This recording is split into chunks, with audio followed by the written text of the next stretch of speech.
Salut à tous, c'est Vaping Vince ici pour une petite vidéo sur un matériel, sur un atomiseur. Alors je fais cette vidéo parce que en fait c'est un atomiseur que j'ai depuis un petit bout de temps et que j'avais laissé de côté parce que je l'avais très mal jugé. Et je pensais avoir acheté une merde sans nom. Et en fait, suite à quelques petites vidéos que j'ai pu voir et tout ça, enfin bref, j'ai amélioré le truc et en fait je me suis rendu compte que d'un petit ato tout à fait insignifiant, j'arrivais à faire je vais pas dire une bête de course, mais franchement quelque chose de super. Alors cet ato, je vous le présente. Voilà, c'est le RDA de chez, je crois que c'est de chez Smoke-Tech. Donc c'est un tout petit atomiseur fait pour le dry, qui a cette particularité de disposer donc des deux pôles pour faire son montage. Et vous voyez les pôles, les vis en fait sont crantés, ce qui permet de le faire sans outil, je dirais directement à la main. Et alors cet ato là je l'ai acheté il y a quelques temps de cela. Je l'ai acheté, je ne sais plus exactement combien, mais vraiment pas cher, moins de 10 euros. Je l'ai acheté sur un shop français, hein, il y a pas très, ouais, il y a peut-être 2 mois de ça. Et ouais, j'ai dû le payer peut-être 6-7 euros, un truc dans le genre, donc vraiment une broutille. Et c'est vrai que quand je l'ai reçu, j'ai été un petit peu surpris. Je vais pas dire déçu, un peu, mais surpris, parce que en fait on a un tube en aluminium, hein, le petit tube noir là est en aluminium. On a une base donc avec les deux plots.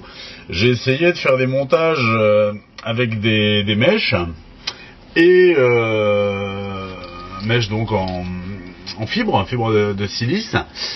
Et j'ai été super déçu du résultat. J'étais franchement super déçu du résultat. Alors il est bien ce petit ato parce que vous voyez sur une batterie Ego en fait il jure pratiquement pas, hein. Vous rajoutez juste la petite bague qui va bien. Là j'en ai pas sous la main, mais c'est juste pour vous montrer, ça va super bien sur une batterie Ego. Et suite à mon montage sur mon Ego L, vous savez, où j'ai fait une tentative de micro-coil pour mettre une mèche en coton, et ce week-end je me suis dit tiens, je vais essayer de faire la même chose sur celui-ci pour voir s'il y a moyen d'en tirer quelque chose, parce que très sincèrement je le gardais, mais j'étais à 2 doigts de le balancer tellement j'étais assez déçu. Et donc j'ai fait un tout petit coil. Alors je sais pas si on va bien le voir là. Je vais essayer de vous mettre, voilà, un tout petit coil. Vous voyez, il doit y avoir 5 ou 6 spires de Cantal 0,28. Donc ce qui est bien, c'est comme je vous l'ai dit, c'est qu'on peut le serrer à la main. Alors faut pas hésiter quand même à prendre une petite pince pour bien serrer le fil, hein. Et je me suis dit tiens, on va essayer. J'ai voulu tester la résistance de ce petit coil, et en fait je me suis rendu compte que j'avais déjà une résistance très basse, parce que j'étais en dessous de la limite de mon ZMax, hein, qui au jour d'aujourd'hui me sert d'ohmmètre. J'étais en dessous de la limite, donc en dessous de 1,2 ohm. Donc je me suis dit tiens, si j'arrive à être en dessous de 1,2 ohm, ça pourrait peut-être donner des résultats assez sympathiques avec un mode mécanique. Le problème des modes méca, c'est que bien souvent ce sont des gros tubes, et là je me suis dit ouais, mais jamais ça passera. Et je me suis dit mais si, bien sûr, j'ai un mode méca qui le fera bien passer. Et donc je l'ai monté dessus. Et là je me suis rendu compte que, je vais vous le montrer en direct live. Je me suis rendu compte qu'en fait, on avait en effet un petit setup sympathique. On rajoute le drip tip qui va bien, et là on se retrouve, vous voyez, je vous le montre avec ma main, on se retrouve sur un mode qui est vraiment tout petit, tout mignon. C'est la E-Pipe de chez Smoke-Tech, hein, donc voilà.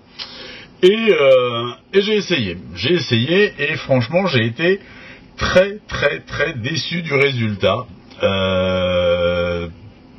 pas beaucoup de vapeur. Bon, rendu des saveurs correctes, mais franchement la vapeur était anémique. Et là, suite à une vidéo de Nuke Vapes, notamment David de chez Nuke Vapes, qui expliquait que l'entrée d'air était très importante pour ce genre d'atomiseur. Et en fait, je me suis dit, parce que l'entrée d'air était vraiment ridiculement petite, hein, c'était limite, il a fallu que je la reperce déjà pour être sûr que le trou traverse bien le corps de l'atto. Alors comme on est sur de l'alu, ça se perce comme du beurre, hein, y a pas de souci. Et je me suis dit, soyons fous, de toute manière, voilà, il m'a pas coûté bien cher. Dans tous les cas, je m'en servirai pas si ça marche pas, vu que de toute manière à la base je ne m'en servais pas. Donc j'ai forcé le trou et en fait je suis arrivé sur un trou à presque 2 mm. Vous voyez, je voulais pas vous le montrer avant. Et là, en fait j'ai eu une révélation. Parce que en fait, je me suis retrouvé avec un petit atto qui tourne vachement bien. Donc, je vais vous montrer ça. Vous voyez, donc je me suis mis mon petit bout de coton. Hein, bien entendu, je ne ferai pas de dry avec le coton sec, sinon il va brûler. Donc, je vais mettre un petit peu de liquide. Alors, je vais prendre un liquide que je connais bien. C'est mon fameux petit amphora, de liquide que j'ai fait moi-même avec l'arôme amphora de chez Inawera. J'humecte bien le coton, donc je suis en 50-50 hein, au niveau mélange, donc j'humecte bien mon coton. Voilà, alors ce qui est bien avec le coton, c'est qu'au fur et à mesure où vous l'humectez, en fait, il reprend un certain volume, donc ça permet de bien le caler dans le coil. Donc ça c'est top. Donc vous voyez, je suis bien humecté. On va montrer déjà. Vous voyez déjà qu'au niveau vape, on est pas mal du tout. Je remets mon petit top cap en faisant bien attention à ce que le trou soit en face de ma résistance. Très important. J'ai remarqué qu'on obtenait de meilleurs résultats. Je remets quelques petites gouttes de liquide. Histoire de pas trop pour pas boucher justement le trou, hein, parce qu'on est sur du dry. Généralement avec ce genre de petite fiole, je mets une quinzaine de gouttes sur ma petite mèche en coton et ça le fait bien. Et donc mon petit drip tip qui va dessus, voilà, donc j'ai ma petite config très sympa et là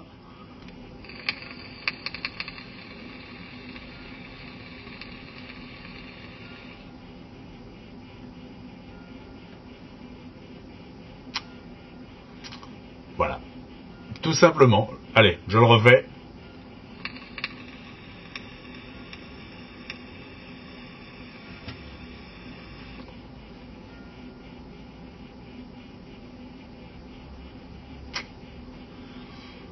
Et ça envoie du bois.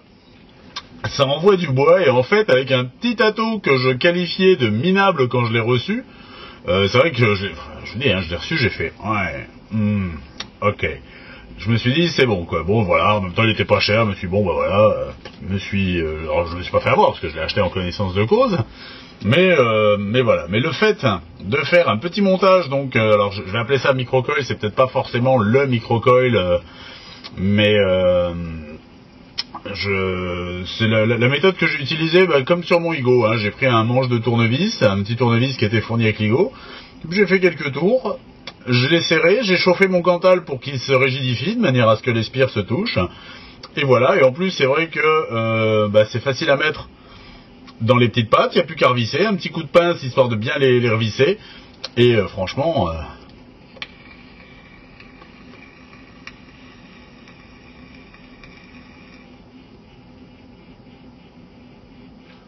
une machine à vapeur. Une machine à vapeur, une véritable locomotive. Pour un tout petit atto de rien du tout. J'ai été super surpris et je ne vous cache pas qu'hier soir, vous savez, moi j'aime bien la vape, j'aime bien quand je vape être, je vape toute la journée hein, bien sûr, mais c'est vrai que le soir j'aime bien me réserver un petit moment tranquille, peinard. Éventuellement en regardant une bonne série à la télé ou en écoutant de la musique, enfin peu importe. Et on va dire kiffer le moment. Vous voyez, c'est un petit peu le principe, c'est-à-dire être zen, réfléchir, méditer un petit peu, faire le point sur plein de choses. Je réfléchis des fois un peu trop, mais bon, c'est pas grave. Et là, j'étais là avec ma petite pipe et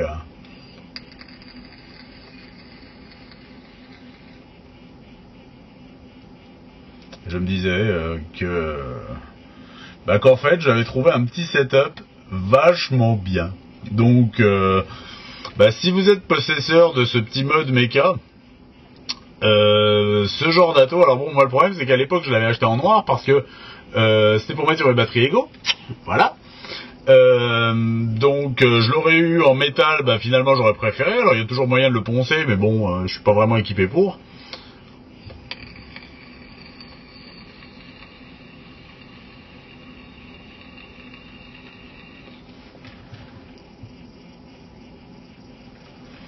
Vous voyez vraiment, vous avez vraiment une vape qui est là. Alors la mèche coton y est certainement pour quelque chose, hein, bien sûr.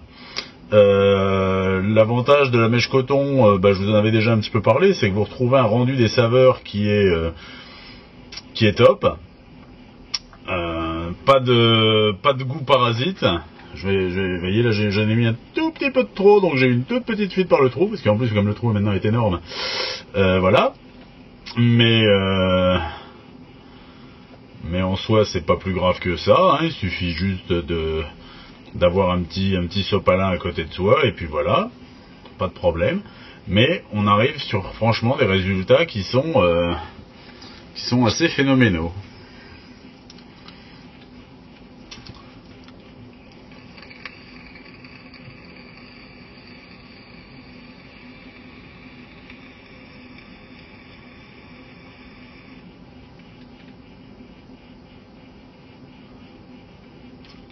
Excellent, excellent. Je retrouve la saveur de mon liquide. J'ai une bonne vape, elle est consistante. Malgré que l'entrée d'air soit relativement grosse, le tirage est très aérien. Mais la vapeur produite, alors peut-être parce que aussi je suis sur du 50-50, j'ai en ce moment du 100% qui est en train de macérer. Ça devrait le faire encore mieux. Mais le fait est qu'on est déjà sur un très très bon résultat. En fait, je vais paraphraser David de Nuke Vape en disant que pour un bon rendu, en fait, sur ce genre d'atomiseur, il faut que vous puissiez respirer à travers sans qu'il y ait quasiment aucune résistance. Tout simplement.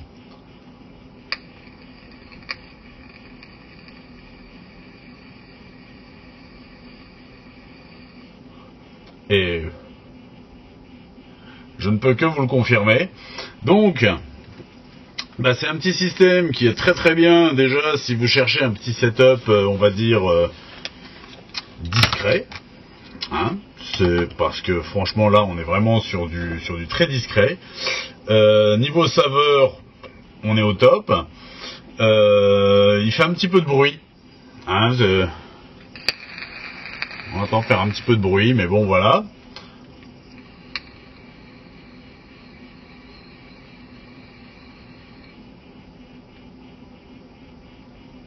Mais franchement, le rendu est là, quoi. Là, on a vraiment une vape de très très bonne qualité. Très sincèrement, hein, c'est donc si jamais vous avez l'occasion de vous intéresser aux attos de dry, je ne peux que vous le conseiller, hein. Ça fait entre mon Egoel et celui-ci maintenant, c'est vrai que j'aime beaucoup le truc. Alors c'est vrai que c'est un peu contraignant de devoir remettre un peu de juice régulièrement, mais bon, ça fait partie, on va dire, du cérémonial aussi, donc c'est pas plus gênant que ça, dans la vie de tous les jours, on va dire, hein. Mais par contre, le fait est que vous avez un super rendu, vous avez vraiment une très très bonne saveur, vous avez une vape de qualité. Vous avez une vape de quantité. Le seul truc, c'est pensez bien à élargir en fait l'entrée d'air, tout simplement. Alors le problème, c'est que après, bien entendu, ça va être une question de goût personnel. Certains vont préférer un tirage un peu plus serré, d'autres un tirage beaucoup plus aérien. Ce que je fais moi pour arriver, on va dire, à ma bonne config, enfin entre guillemets, bah, c'est qu'au départ j'ai une petite perceuse de modélisme, une perceuse à main, hein, parce que là en plus on est sur de l'alu, donc ça rentre comme dans du beurre. Et puis bah, j'ai différentes tailles de forêt, et puis bah, je teste jusqu'à trouver le bon trou, la bonne taille de trou pour l'aération, et c'est génial quoi. Et c'est génial. Donc en fait, j'ai transformé un petit ato, j'ai amélioré, on va dire, un petit ato à, ouais, je crois que je l'ai payé 5-6 euros. Vraiment, c'est vraiment ridicule, hein, au niveau tarif. Bah, je l'ai transformé en, je vais pas dire que c'est mon ato préféré, parce que j'aime beaucoup l'IGOL, et puis je vais tester d'autres atos de dry encore. Mais le fait est que, ouais, je l'aime beaucoup.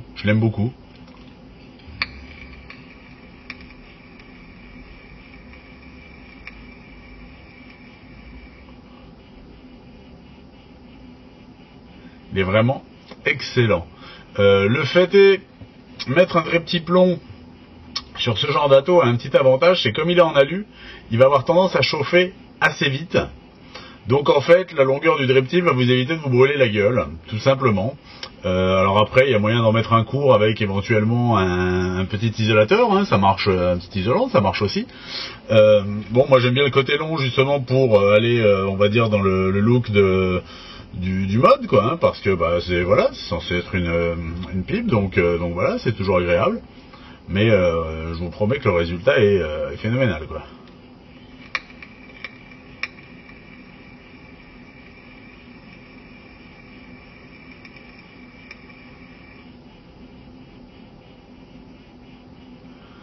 C'est franchement, pour un ato de ce prix-là, voilà. Alors, ça illustre deux choses. Ça illustre déjà qu'il n'y a pas besoin de mettre un bras en matériel pour avoir du bon rendu, parce que là, je vous dis, on est vraiment sur un truc qui vaut quelques euros. Hein. Mettons, allez, il m'a coûté 7 euros le prix d'un paquet de clopes. Hein. Voilà. Donc, c'est pas cher du tout. Le montage en lui-même est d'une simplicité enfantine. C'est vraiment à la portée de tout le monde. Il n'y a aucun... voilà. Les mèches, bah, comme je suis, vous voyez, sur des petits disques à démaquiller, hein, tout simplement. Donc, ça va vous coûter quelques centimes pour un tube grand comme ça. Et vous en avez pour quelques années. Bon, peut-être pas quelques années, mais quelques mois, ça dépend. Ça dépend de la fréquence où vous changez le liquide, en fait. Et je garde, en fait, le même principe qu'avec mon montage sur l'IGOL, c'est-à-dire que quand je veux changer le liquide, bah, je vire la mèche, j'en refais une, je mets mon liquide, et c'est reparti. Donc, en fait, ça vous permet de tester vos liquides en dye, ça c'est top. Ça vous permet de prendre du plaisir à vaper, pas forcément en dye ou autre, d'ailleurs, donc ça c'est cool aussi, parce que bah, c'est le but, hein, le but du jeu c'est quand même de se faire plaisir. Et tout ça à moindre frais. Donc c'est l'illustration parfaite que en fait le matériel, à partir du moment où on s'intéresse, on va dire, à la technologie et à la physique mise en place pour obtenir le meilleur résultat, en fait on se rend compte que on peut obtenir de très très bons résultats avec du matériel pas onéreux du tout. Et ça c'est franchement génial. Et je vous cache pas que ce petit setup, cet atomiseur, je vais m'en racheter un. Je vais m'en racheter un couleur acier, tout simplement pour une question de look, quoique déjà le noir le fait bien, mais voilà, j'ai pour le fun. Et je vais me faire méchamment plaisir sur ce petit mode, parce que bah, c'est vraiment génial, quoi.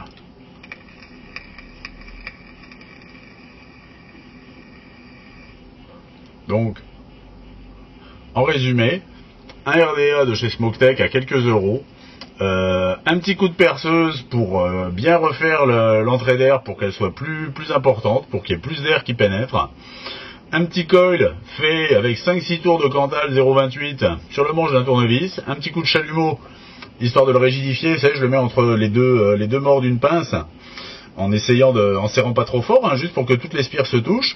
Et en fait, en passant mon chalumeau, bah, le Cantal va se rigidifier, donc en fait les spires vont rester en contact. Et là, bah, je suis sur une résistance. Alors, je vais m'offrir un ohmmètre bientôt. parce que j'aimerais bien connaître les valeurs et voir comment je peux améliorer le truc. Mais le truc est là. Donc en fait, on est sur un petit mode méca. Avec un Atto Dry qui très sincèrement ne paye pas de mine, mais qui donne un excellent résultat. Très sincèrement, ça vaut pas le coup de mettre plus cher, quoi. Ça vaut pas le coup de mettre plus cher. On peut toujours se faire plaisir, hein, la question n'est pas là, mais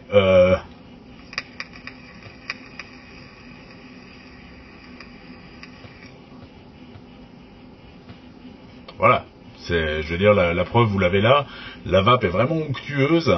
Elle est très très dense. C'est du bonheur. C'est du bonheur. Enfin voilà.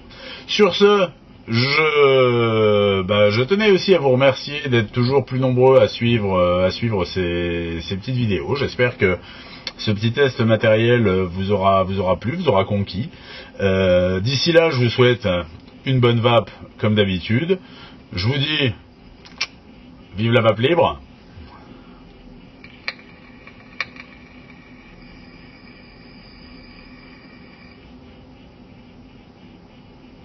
Un pur bonheur. Allez, salut.